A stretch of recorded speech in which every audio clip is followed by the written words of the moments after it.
Bonjour à toutes et à tous, on se retrouve pour une nouvelle vidéo. Alors aujourd'hui ça va être un petit peu le sevrage des premiers jeunes de l'année. Et donc ça va être en plusieurs étapes. Donc d'abord il va falloir que je lave le pigeonnier de jeunes. Voilà, parce que c'est assez sale. Après donc là on a fait une séparation avec mon père. Donc comme ça c'est facile à enlever. Et là il va falloir que je bouche les trous avec du tissu. Après celle-là elle va pas bouger pour l'instant. Et puis donc il va falloir que j'enlève tous les cailleboutils, tout ça. Que j'enferme les tardifs. Parce que ben, il y en a quand même. Il y a 12 mais il y en a 2 qui vont partir. Il y a ben, celle qui vole. Et celle-là. Qui vont partir là. Donc voilà, il faut. Je vais enfermer les pigeons. Puis après je vais enlever la bâche. Enlever tout ça et puis je vais commencer à laver. Donc on se retrouve quand les pigeons sont dans les caisses. Alors voilà, ils sont tous là. Donc au final en fait j'avais mal compris parce que j'avais mal compris.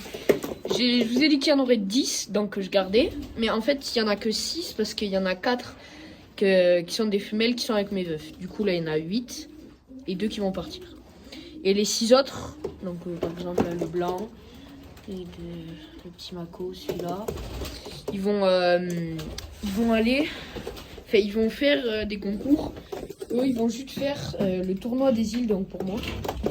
Donc c'est île d'Oléron, île de Ré et île de Noirmoutier. Et voilà. Donc après là, j'en suis là. Donc là le pigeon est vide. Je vais enlever les abreuvoirs, les mangeoires. Et donc là c'est accroché avec des ficelles. Et donc je vais défaire ces ficelles proprement pour pas les casser, pour les réutiliser après, pour remettre la bâche. Donc voilà, on se retrouve dès que c'est fini. Alors voilà, c'est fait. Donc j'ai accroché comme ça. Donc là je peux bouger, mais c'est que là c'est agrafé au mur. Du coup je peux pas l'enlever, donc j'ai mis comme ça. Ici il faut que je le rebougerai. Et donc maintenant qu'est-ce que je vais faire? Je vais tout laver la merde qui est restée au-dessus, laver les perchoirs. Et puis je vais aller chercher une visseuse pour défaire là les vis et pouvoir tout démonter. Donc on se retrouve quand je serai allé chercher la visseuse. Voilà, donc j'ai lavé là partout et j'ai préparé donc la visseuse, j'ai mis l'embout et ça ce sera pour mettre les vis. Donc maintenant je vais enlever toutes les plaques, je vais bien garder les vis et les rondelles et je vais toutes les mettre par ligne. Celle-là, je vais les empiler par ligne et de gauche à droite pour que ce soit plus simple de les remettre. Parce qu'après si je sais plus où celle-là allait, non celle-là encore ça va vu que c'est toutes les mêmes, mais celle-là ce sera un peu chiant. Donc voilà, allez à tout de suite. C'est bon, j'ai fini. Il y a la disqueuse parce qu'il y avait une vis qui voulait pas partir, le trou était explosé. Du coup voilà, là il y avait un rat qui s'est barré et qui était mort. Je sais pas de quoi, mais ça faisait pas longtemps. Et voilà, donc là il y avait plein de nids de rats ou quoi. Je sais pas, peut-être des souris ou des rats, ouais. Et donc je vais laver tout ça. Et puis on se retrouve quand j'aurai fini de laver toute cette merde. C'est bon, c'est fini. Donc voilà, c'est beaucoup plus propre qu'avant. Donc voilà, et donc j'ai lavé ça. Et j'ai aussi lavé là. On voit les 3 trous. Alors, vous pouvez vous demander pourquoi j'ai des trous comme ça qui mènent à dehors. Et ben c'est parce que, bon je vais pas montrer, mais il y a, bref, là c'est dehors. Et donc il y a de l'eau qui peut, enfin, quand il pleut, il y a de l'eau qui passe. Et du coup pour pas qu'ici soit inondé, parce qu'avant c'était tout le temps inondé, ça pouvait que partir par là. Sauf que c'est un petit peu penché vers le coin là.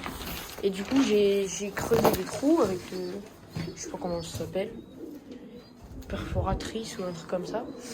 Et ben j'ai creusé 3 trous pour que l'eau puisse partir.